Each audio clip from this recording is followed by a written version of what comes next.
वो बच्चे जो क्लास 10th में और इस बार बोर्ड का एग्जाम देने वाले हैं, उनके लिए ये वीडियो बहुत इंपॉर्टेंट होने वाला है।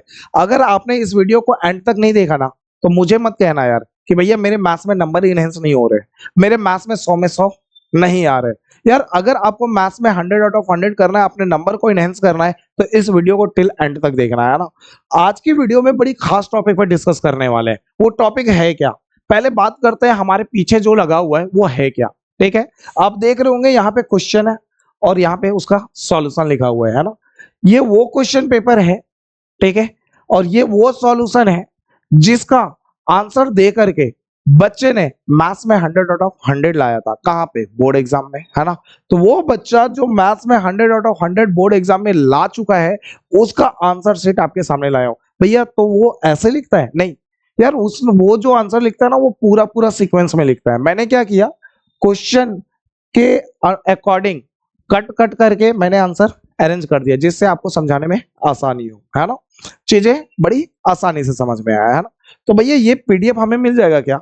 एक बार हम भी देखना चाहते हैं यार। हाँ, मिल तो जाएगा, लेकिन कैसे मिलेगा, क्या मिलेगा, वीडियो के लास्ट में बात करेंगे, है ना। दूसरा, भैया ये पीडीएफ आपने तो सीबीएसई के वेबसाइट से ही डाउनलोड किया होगा ना। हाँ, डाउनलोड तो वहीं से किया आंसर शीट, लेकिन आपको पता है जब आप इस पेपर को एनालाइज करोगे, ठीक है, ये 2023 स्टैंडर्ड मैथ्स में जिस बच्चे ने मैथ्स में 100 में 100 किया था, ये उसका आंसर शीट है भाई, है ना।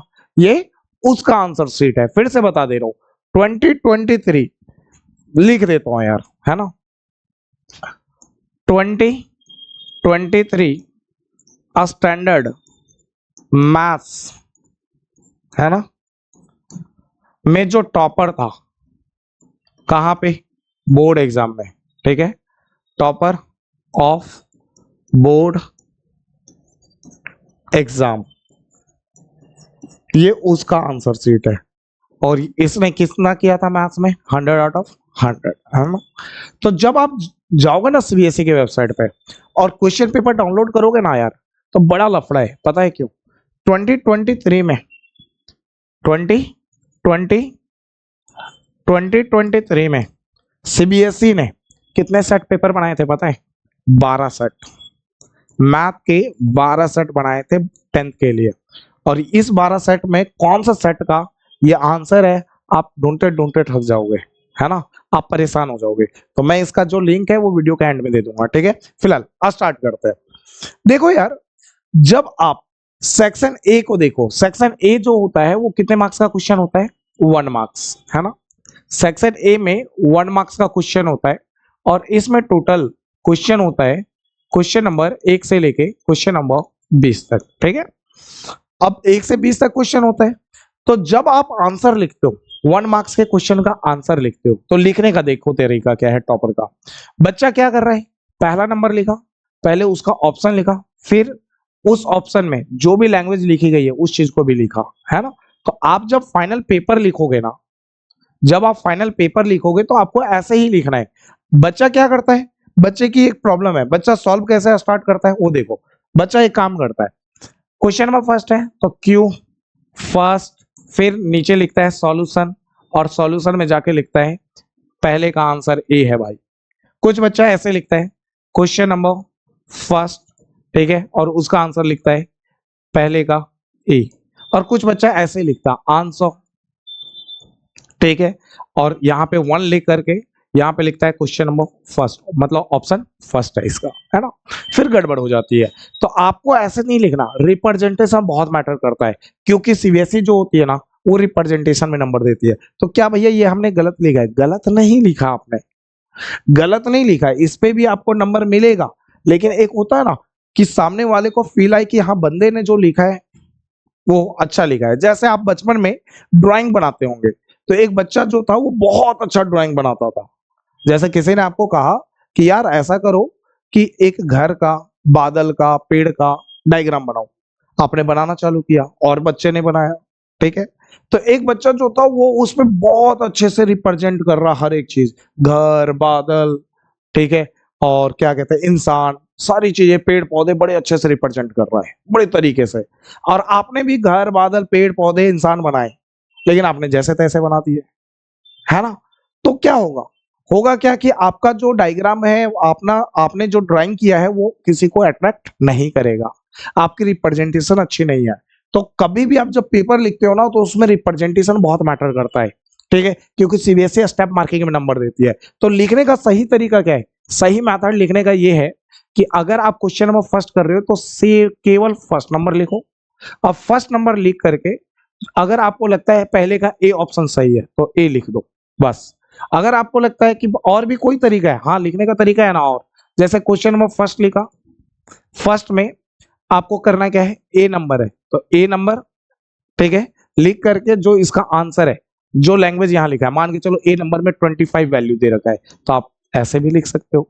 या फिर तीसरा तरीका है कि एक फर्स्ट नंबर में आप ऑप्शन अगर नहीं लिखे तो सीधा आंसर लिख दो 25, फर्स्ट का 25, है ना। लेकिन ये ज्यादा प्रीफर मत करना यार, ये जो है ना इस पे भी नंबर मिल जाएंगे लेकिन ये प्रीफर मत करना, प्रीफर बस दो ही करना, या तो ऐसा तरीका या तो ऐसा तरीका। लेकिन सबसे बेटर तरीका कौन सा है, सबसे बेटर तरीका ये है ना। तो लिखने का तरीका बहुत मैटर करता है जी। तो समझ में आ गया एमसीक्यू कैसे लिखना है आपको। चलो तो ये एमसीक्यू हो गया भाई साहब।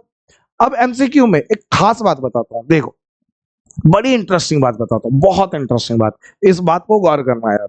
ये जो बातें है ना वो आपको कोई नहीं बताएगा, और यूट्यूब की हिस्ट्री में आज तक किसी ने बताया भी नहीं है, इस टॉपिक पर डिस्कशन भी नहीं करा है ना। वो क्या है वो देखो, जो 2023 में स्टैंडर्ड मैथ्स का टॉपर था उसने क्या किया, क्वेश्चन नंबर जो थर्ड था उसका आंसर उसे नहीं आ रहा था। जब इसने आंसर नहीं आ रहा था, इसे कंफ्यूजन थी कौन कौन से में, ए में और बी में, तो इसने ए भी टिक मार दिया और बी भी लगा दिया, मतलब ए भी ऑप्शन में लिख दिया और बी भी ऑप्शन में लिख दिया। अब देखो ध्यान से देखना, अब क्या होता है कि टीचर ने क्या किया, जो कॉपी चेक करता है उसने एक ऑप्शन को कट कर दिया और ये सही था तो इसको सही करके इस पे नंबर दे दिया। क्या ऐसा होता है, हाँ ऐसा होता है।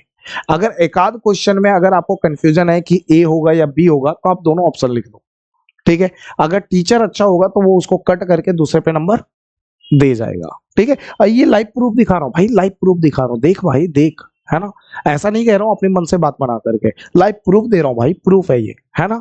इस बात को गौर करना, ठीक। तो भैया 1 से लेके 20 क्वेश्चन तक सब में ए बी दो दो ऑप्शन लगाना चालू करें, पागल है क्या, एक भी नंबर नहीं मिलेगा, ठीक है। ये एक आध क्वेश्चन में कर सकते हो, है ना, 1 से 2 क्वेश्चन में, सब में नहीं कर सकते, ठीक है। ये बड़ी इंटरेस्टिंग बात है ना, इस चीज को ध्यान रखना, ठीक। फिलहाल अब चलो आगे बढ़ते हैं यार थोड़ा। अच्छा इस क्वेश्चन में थोड़ा सा एक छोटा सा जुगाड़ बता देता हूं। क्वेश्चन क्या पूछा था, देखो the common difference of AP, मतलब एपी का जो कॉमन डिफरेंस है, which n term is given by an equal to 3n plus 7। आपको क्या कह रहा है कि एपी का कॉमन डिफरेंस क्या है अगर उसका nth टर्म 3n प्लस 7 है ना। भाई इतना करना ही नहीं था, सिंपल सी बात, n के साथ देखो, n के साथ क्या मल्टीप्लाई है 3, जो n के साथ an टर्म में जो n के साथ मल्टीप्लाई होता है वही हमारा कॉमन डिफरेंस होता है, d की वैल्यू होती है। तो n के साथ 3 है तो d की वैल्यू कितनी हो जाएगी 3, मतलब ऑप्शन कौन है, बी कहाँ है यहाँ, ये सही है ना। आसान है, बहुत आसान है। तो जल्दी हम लोग क्या करेंगे ना, एमसीक्यू का एक सीरीज लाएंगे जिसमें मैं आपको सिखाऊंगा कैसे कम टाइम में एमसीक्यू को डील करते हैं, और जल्दी वन शॉट लाने वाले हैं, है ना। जितने भी 14 के 14 चैप्टर हैं सबके वन शॉट, अगर आपने नहीं पढ़ा है तो उसको पढ़ करके आपका जो सिलेबस है वो कवर हो जाए, या आप भूल गए हो या आपको रिवीजन करना है तो उसे रिवीजन भी हो जाए, है ना। और सारे के सारे कोशिश करेंगे कि वन शॉट में पीवाईक्यू रखें, ठीक है। तो ये सारे बातें समझ में आ गई कैसे लिखना है 1 मार्क्स का आंसर। चलो थोड़ा आगे बढ़ते हैं, थोड़ा आगे बढ़ते हैं, थोड़ा आगे बढ़ते हैं। ये असर्शन रीजन है भाई साहब, है ना। और असर्शन रीजन के बाद देखो असर्शन रीजन में क्या किया, ऑप्शन सी इसने लिखा सही है और यहाँ पे एक्सप्लेनेशन भी दे दिया, है ना। तो अगर आप चाहो तो ऑप्शन लिख करके उसका एक्सप्लेनेशन भी दे सकते हो, है ना। और अगर ना भी दो तब भी चलेगा, यहाँ पे उसने एक्सप्लेनेशन नहीं दिया सीधा टिक लगा दिया, तो दोनों चलेगा, हाँ दोनों तरीका चलेगा, है दोनों चलेगा। और कोई बच्चा अगर डिटेल में पूरा सॉल्व भी कर दे, पूरा डिटेल में, मिलना तो एक ही नंबर है यार, है ना। अगर कोई बच्चा पूरे डिटेल में सॉल्व कर रहा है, जैसे जैसे इस क्वेश्चन को देखो, किसी एक क्वेश्चन को उठा लेते हैं ना, किसी एक क्वेश्चन को उठा लेते हैं, देखो जैसे इस क्या बोला, the 11 term from the end of the AP, AP का 11 टर्म निकालो फ्रॉम द एंड। तो बच्चा क्या कर रहा है, पहले एपी लिख रहा है, फिर 10 7 4 comma dot dot dot dot dot -62 तक, है ना। सॉल्यूशन कर रहे हैं, ठीक है। अब उस बच्चे ने क्या किया, यहाँ पे तरीके से लिखा कि यहाँ पे फर्स्ट टर्म जो है हमारा 10 है, कॉमन डिफरेंस डी निकालना है, तो 7 में 10 को माइनस किया, कितना आ गया -3। जो लास्ट टर्म है एल, लास्ट टर्म को एल कहते हैं, कितना है -62। अब क्या बोला, 11th टर्म, यहाँ पे फॉर्मूला लिख देना, वी नो दैट, है ना, nth term from the end से nth टर्म, तो उसका फॉर्मूला क्या होता है, उसका फॉर्मूला होता है l minus n minus 1 into D, है ना। उसके बाद इधर लिख दे रहा हूं l की वैल्यू कितनी है। अब ऐसा करते हैं ना, nth term from the end का फॉर्मूला हो गया, हमें कौन सा टर्म निकालना है, 11th term from the end, है ना। तो nth की जगह क्या रख देंगे, 11th term from the end, है ना, फ्रॉम द एंड से 11th टर्म। तो बताओ l की वैल्यू कितनी है, -62, l की जगह -62, है ना, माइनस n की वैल्यू, n की जगह पे क्या रखा था 11, तो n की जगह पे 11 -1, और d की वैल्यू कितनी है, d है -3, तो d की जगह -3, ठीक है, -3। और मैथ्स में जब भी नेगेटिव नंबर रखते हैं मल्टीप्लाई में तो ब्रैकेट में रखते हैं, है ना। तो -62, अब देखो -11 में 1 गया तो 10 इंटू -3, मल्टीप्लाई कर देते हैं -62। अच्छा बताओ, माइनस इंटू माइनस क्या हो गया, प्लस, और 10 इंटू 3 30, और सॉल्व किया, -62 में 30 गया तो -32, है ना। -32 कहाँ है, ऑप्शन सी, ये राइट आंसर है। तो आपने इस चीज को क्या किया, बड़े ही एलिब्रेट करके लिखा। तो इतना एलिब्रेट करने के बावजूद भी आपको इस पे जो नंबर मिलेगा ना, वो एक ही नंबर मिलेगा, भले ही आप डिटेल में क्यों ना सॉल्व कर लो। तो ऐसे डिटेल में सॉल्व करके टाइम खराब मत करना, ठीक है। अब इतना टाइम लगाओगे 1 मार्क्स के क्वेश्चन में, तो बाकी के नंबर क्वेश्चंस कब करोगे, है ना। बाकी के क्वेश्चंस तो फिर पेपर में छूट जाएंगे। और पता है प्रॉब्लम क्या है, कि जब बच्चा पेपर देता है ना, तो 3 घंटे के पेपर में, ठीक है, एमसीक्यू में बच्चे को लग जाता है 40 से 50 मिनट सॉल्व करने में, ठीक है। उसका रीजन है भाई, आपको एमसीक्यू सॉल्व करना नहीं आता, उसमें टाइम क्यों खराब कर रहे हो। तो वो कैसे सीखेंगे, वो मैं सिखाऊंगा। मैंने बोला ना कि जल्दी एक सीरीज आने वाला हो जिसमें एमसीक्यू भी करेंगे, वन शॉट में हम सारे चैप्टर के कॉन्सेप्ट भी समझेंगे, है ना। पहले वन शॉट वाला आएगा वीडियो, मतलब वन शॉट वाला सीरीज आएगा, फिर एमसीक्यू वाली सीरीज आएगी, ठीक है। हाँ चलो आगे बढ़ते हैं, चलो चलो चलो। अब देखो सेक्शन बी कितने मार्क्स का है, सबको पता है 2 मार्क्स का सेक्शन बी होता है ना, 2 मार्क्स का क्वेश्चन। अब देखो 2 मार्क्स के क्वेश्चंस को टॉपर कैसे लिखता है। देखो यार, 2 मार्क्स के क्वेश्चन में सबसे पहला क्वेश्चन क्या पूछ रहा है, यहाँ पे दो क्वेश्चन है, ए और बी और करके दिया है, तो किसी को भी बना लो, है ना। तो बंदे ने 21 का कौन सा बनाया, ए नंबर। तो यहाँ लिखना है ये बात कि हम यहाँ पे 21 नंबर सॉल्व कर रहे हैं और उसका ए नंबर, तो ये लिखा करो, है ना। दूसरा, अगर आप इस क्वेश्चन को पढ़ो तो क्वेश्चन क्या कह रहा है वो सुनो। The line segment joining the point A 4, -5 and B 4, 5 is divided by the point P such that AP is to BP equal to 2:5. Full stop, find the coordinate of P. यही बोला। तो सबसे पहले ये सबको पता है कि ये चैप्टर 7 कोऑर्डिनेट ज्योमेट्री का क्वेश्चन है, सेक्शन फार्मूला का, है ना। तो अगर डायग्राम की रिक्वायरमेंट है, अगर लगता है कि डायग्राम बनाना चाहिए तो डायग्राम बनाया करो, ठीक है। देखो पेपर में लिखा होता है जनरल इंस्ट्रक्शन में कि जहां जहां डायग्राम की रिक्वायरमेंट हो वहां पे नीट और क्लीन डायग्राम बना दो। किससे बनाना है, पेन से या पेंसिल से, किसी से भी बना सकते हो यार, है ना। तो बंदे ने सबसे पहले देखो डायग्राम बनाया है, क्यों, जब आप डायग्राम बनाते हो ना तो इसका हाफ मार्क्स मिलता है, ठीक है ना। हाफ मार्क्स तो इसी का मिलता है, स्टेप मार्किंग में सीबीएसई नंबर देती है ना। दूसरा, यहाँ पे आपको लेट करना है तरीके से, ढंग से, क्या लेट कर रहे हैं, कौन किसको डिवाइड कर रहा है, किस रेशियो में कर रहा है, और आपको रेशियो भी फाइंड करना है तमीज से, है ना।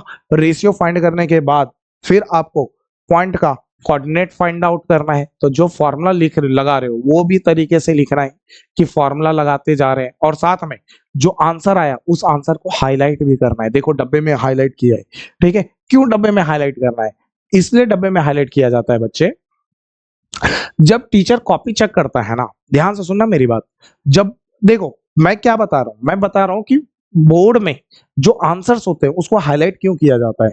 आंसर को बोर्ड में हाईलाइट इसलिए करते हैं ना, क्योंकि जब टीचर कॉपी चेक करता है तो हर एक टीचर को आंसर की मिलता है, मतलब एक आंसर शीट मिलता है, उसमें सारे क्वेश्चन का सॉल्यूशन होता है ना। टीचर जब कॉपी चेक करता जाता है, कॉपी चेक करता जाता है, तो उसको 10 12 15 16 20 कॉपी चेक करने के बाद उसको एक्सपीरियंस हो जाता है, उसको आंसर जुबान पे याद हो जाता है।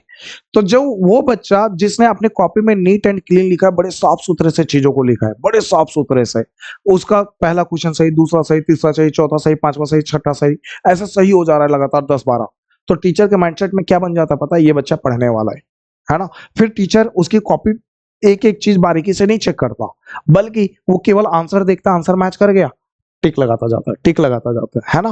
तो जब आप आंसर हाईलाइट करते हो, तो आंसर हाईलाइट करने से ये होता है कि टीचर आंसर देखा, टिक लगा दिया, नंबर दे गया। फिर उसमें होता है क्या है कि अगर इसमें कहीं पे भी बीच में कैलकुलेशन एरर हुआ, तो इतना ध्यान से देखा नहीं, तो उसका नंबर वो काटता भी नहीं है, पूरा फुल का फुल मार्क्स मिल जाता है। समझ में आ गया हाईलाइट करने का इम्पैक्ट? समझ में आ गया ना, तो इसीलिए हाईलाइट करना चाहिए आंसर को भाई, ठीक है। दूसरी बात है, चलो अब आगे बढ़ता है ना। अच्छा, एक और चीजें आप देख रहे होंगे कि यहाँ पे इसने एक साइन लगाया है, ये पता है मैथ्स में इसको क्या पढ़ा जाता है?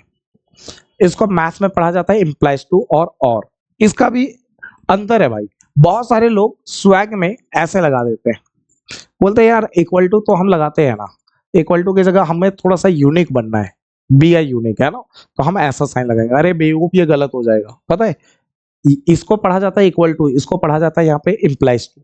इसमें अंतर होता है, हाँ अंतर होता है। जब x इक्वल टू 2 लिखा हुआ है, इसका मतलब है कि 2 इक्वल टू एक्स है, और x इंप्लाइज टू 2 लिखा है, इसका मतलब है कि x जो है वो 2 की ओर जा रहा है, 2 के बराबर नहीं है। और इसको पलट के नहीं लिख सकते, 2 इंप्लाइज टू x नहीं कर सकते। मेरी बात समझ में आ रहा है? ठीक है, तो इक्वल टू और इंप्लाइज टू में अंतर होता है, तो ध्यान रखिएगा कि अगर x और 2 के बीच में अगर ऐसा साइन लगा है, तो इसको पढ़ा जाता है इंप्लाइज टू, और इसका मतलब होता है x 2 की ओर जा रहा है।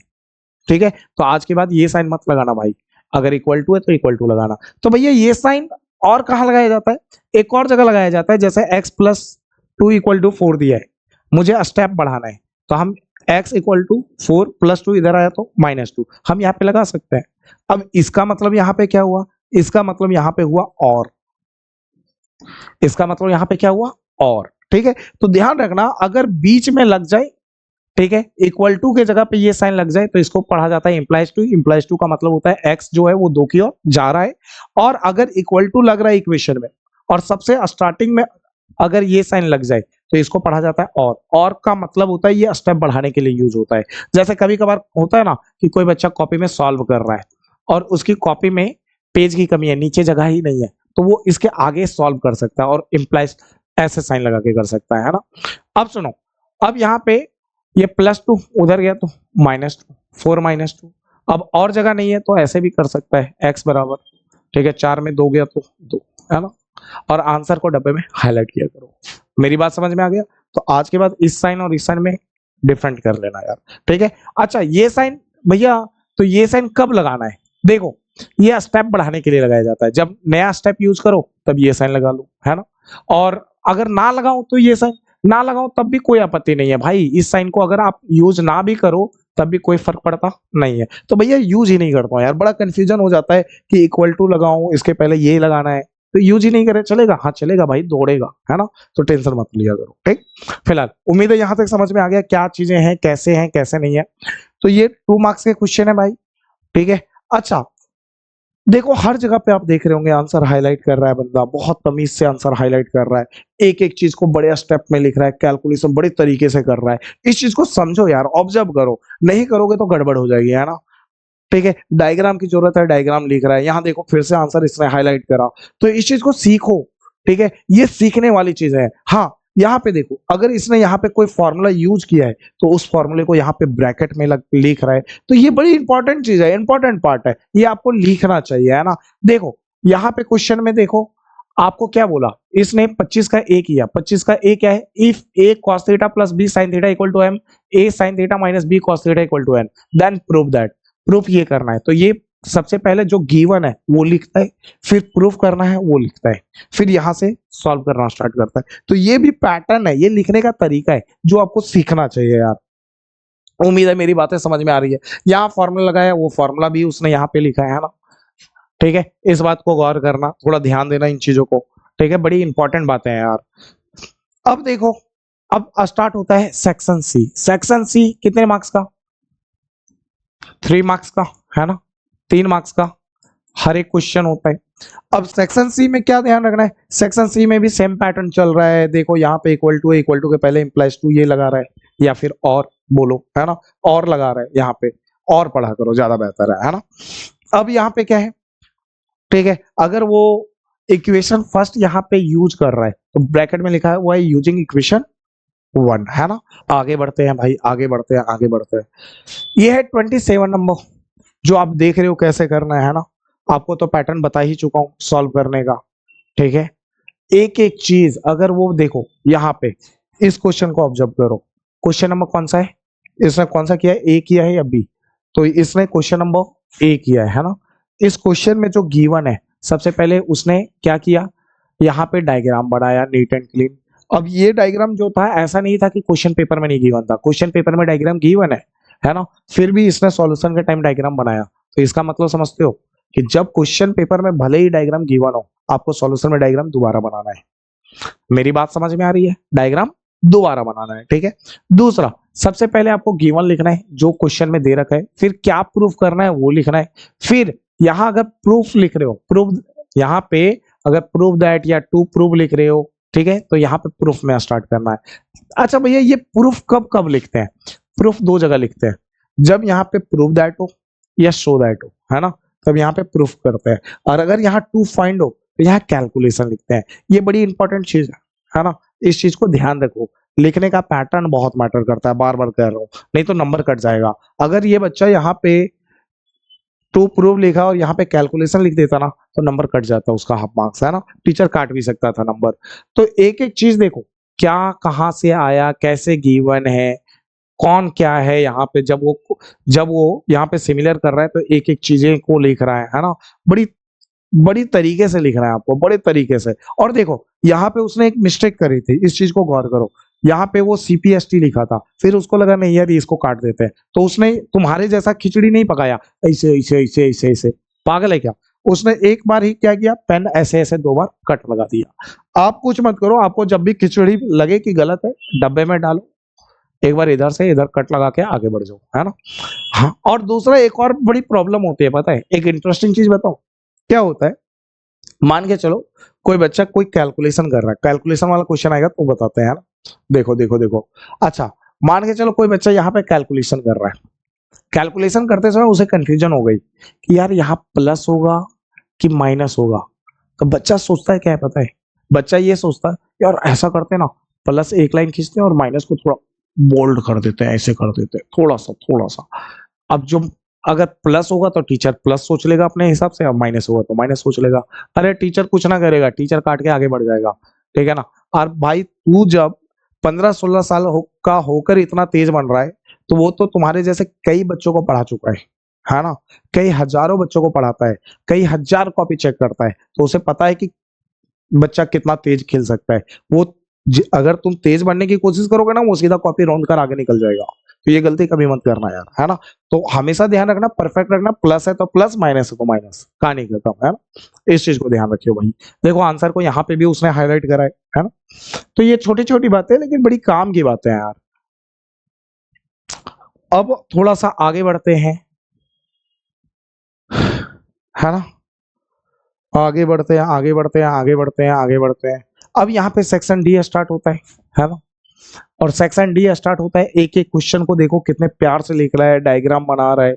अगर उसको लगता है कि 2-2 डायग्राम की जरूरत है, 2-2 केस है, तो पहला केस 1 का डायग्राम यहाँ पे बनाया, और कैसे लिखा, केस 1 लिख करके डायग्राम बनाया, फिर केस 2 लिख करके डायग्राम बनाया, तरीके से फॉर्मेट को उसने लिखा, ठीक है। उसके बाद सॉल्व करना स्टार्ट किया, है ना। तो एक एक चीज को देखो, अगर वो केस 1 सॉल्व कर रहा है तो यहाँ लिख रहा है केस 1, फिर दो बिंदु दिया, दो बिंदु का मतलब समझते हो, गणित में दो बिंदु का मतलब होता है सच दैट। गणित में कोई भी चीज इलॉजिकल नहीं होता भाई, हर एक चीज की अपनी मीनिंग होती है ना। ठीक है, तो तरीके से हर चीज को लिखा करो। अगर कोई भी चीज उल्टी सीधी लगा दी है तो पूरा मतलब चेंज हो जाएगा, है ना। एक वर्ड पता है, एक वर्ड बड़ा खतरनाक होता है। देखो हिंदी का एक वर्ड है कोटा, सबको पता है इंडिया का फेमस एजुकेशन हब है जहाँ पे नीट और जेईई की तैयारी होती है। और दूसरा होता है, बस अंतर कुछ नहीं है, टा और ठा का अंतर है, पूरा मतलब चेंज हो गया, है ना। अभी बताया कोटा एक एजुकेशनल हब है जहाँ पे नीट और जेईई की तैयारी होती है ना। और कोठा तो पता ही है जहां पे पहले के टाइम में मुजरा हुआ करता था। तो एक छोटा सा वर्ड चेंज हुआ तो सोचो कितनी मीनिंग पलट गई। उसी तरह मैथ में होता है, एक हल्का सा चेंजेस आएगा ना तो पूरा मतलब चेंज हो जाता है ना। तो ध्यान रख लेना इस बात को। अगर गणित में हम ऐसे बिंदु लगाते हैं ना तो इसको पढ़ा जाता है सच दैट। अगर दो बिंदु ऊपर एक बिंदु नीचे लगाते हैं इसको सिंस, एक बिंदु ऊपर दो बिंदु नीचे लगाते हैं इसे देयरफॉर, है ना। उसके अलावा अच्छा जीरो लिख करके बीच में फाड़ देते हैं तो इसको फाई। आपको पता है थीटा के बारे में तो सुन ही रखा होगा, अल्फा बीटा गामा के बारे में सुन रखा होगा, एक होता है डेल्टा। और आपको एक छोटी सी बात बताऊं, इसका नाम सुने हो इसका, बोलोगे हाँ, कमेंट बॉक्स में बताओ ये कौन सा साइन है। मैक्सिमम लोग कहेंगे ये ट्राइंगल है। अरे भाई नहीं, ये डिपेंड करता है कि हम कौन सा टॉपिक पढ़ रहे हैं। जिस टॉपिक को पढ़ रहे हैं उसके हिसाब से इसका नाम चेंज होता रहता है। जैसे अगर हम मेंसुरेशन पढ़ रहे हैं तो इसको ट्राइंगल कहते हैं, अगर हम अलजेब्रा पढ़ रहे हैं तो इसको डेल्टा पढ़ते हैं, अगर हम फिजिक्स पढ़ रहे हैं तो इसको स्मॉल चेंज कहते हैं, अगर हम मैथ पढ़ रहे हैं, मैथ में कैलकुलस पढ़ रहे हैं खासकर, सॉरी मैथ में अगर कैलकुलस पढ़ रहे हैं तो इसको इंस्टेंटेनियस चेंज कहते हैं, अगर हम केमिस्ट्री पढ़ रहे हैं तो केमिस्ट्री में इसको हीट कहते हैं। मेरी बात समझ में आई। तो एक ही चीज का नाम अलग अलग जगह पे अलग अलग है भाई। ठीक है, तो अब देख लेना यार, ठीक, अब देख लेना यार कि चीजों का कैसे मतलब चेंज होता है ना, कैसे मीनिंग चेंज होता है और कैसे लगाना है। तो कोई भी चीज उठपटांग नहीं होता, हर एक चीज का मैथ्स में मतलब होता है।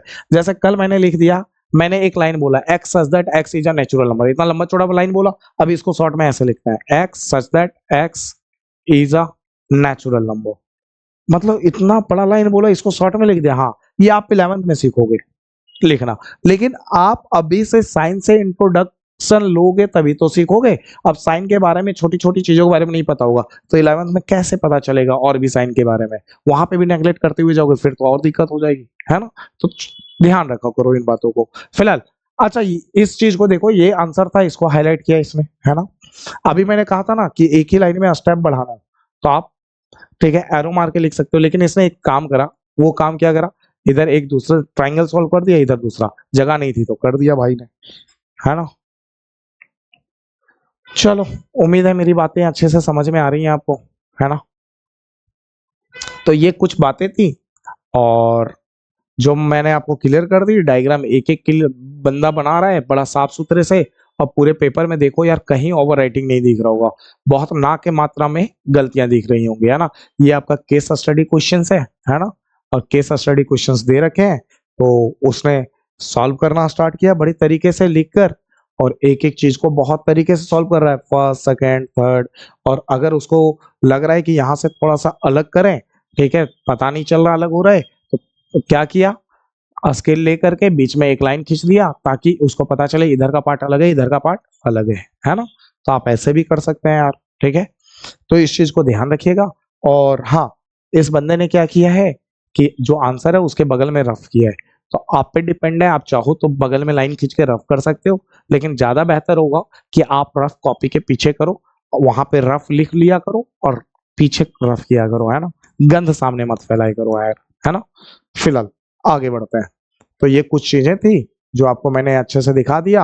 और यहाँ पे उसने देखो, यहाँ पे प्रोबेबिलिटी का क्वेश्चन है, सैंपल स्पेस बनाना है तो सैंपल स्पेस बना रहा है, टोटल कितने तरीके से लिख रहा है, कितने प्यार से लिख रहा है, वो एक एक चीज को रिप्रेजेंट कर रहा है। तो ये बड़ी मैटर करती है यार, है ना। इस चीज को ध्यान रखना। तो उम्मीद है आपको जो जितनी बातें मैंने समझाई वो समझ में आ गया, टॉपर्स कैसे लिखते हैं, क्या बातें ध्यान रखते हैं। तो ये आएगा कैसे, ये तभी आएगा जब आप घर में इसको प्रैक्टिस करो बार बार। आप सोचोगे यार घर में रफ तरीके से कर लेते हैं, बोर्ड में जाएंगे तो बहुत अच्छे से कर लेंगे, तो पॉसिबल नहीं है यार। आप अभी से आदत डाल लो कि अभी से आपको बहुत बेहतरीन तरीके से लिखना है। रफ भी करना है ना तो स्टेप में करना है। सामने वाला पूछे भाई ये तेरा फेयर कॉपी तो नहीं है, तो तू उसको हंस के बोल अरे भाई ये तो मेरा रफ कॉपी है ना। तो समझना कि तू बेहतर लाइन में जा रहा है, बेहतर तरीके से लिख रहा है, क्योंकि बोर्ड का एक ही पैटर्न है भैया, स्टेप मार्किंग। अगर स्टेप में नहीं लिखोगे नंबर काट लिया जाएगा, स्टेप में लिखोगे नंबर मिल जाएगा। मेरी बात समझ में आई? तो मिलते हैं किसी और वीडियो में और किसी और टॉपिक के साथ। अगर आप चैनल पे नए हो तो चैनल को सब्सक्राइब कर लेना, है ना। और भैया एक बात तो नहीं बताया यार, इस पीडीएफ का लिंक कहाँ से मिलेगा, कैसे डाउनलोड करेंगे? डिस्क्रिप्शन बॉक्स में मैं लिंक डाल दूंगा, है ना। तो वहां पे जाके क्लिक करके इसको डाउनलोड कर सकते हो, ठीक है। तो चैनल को सब्सक्राइब करना है और वीडियो को लाइक करना है, दोस्तों के साथ शेयर करना है यार, कुछ उनका भी भला हो जाए। और कमेंट करके बताना है कि वन शॉट जो वीडियो लाने वाला हूँ उसमें पहला कौन सा चैप्टर पढ़ाऊं भाई, कौन सा चैप्टर का वन शॉट चाहेंगे, है ना। तो जिस चैप्टर का नाम सबसे ज्यादा बार कमेंट बॉक्स में लिखा जाएगा, वन शॉट सबसे पहले उसका बनाया जाएगा। Okay, bye.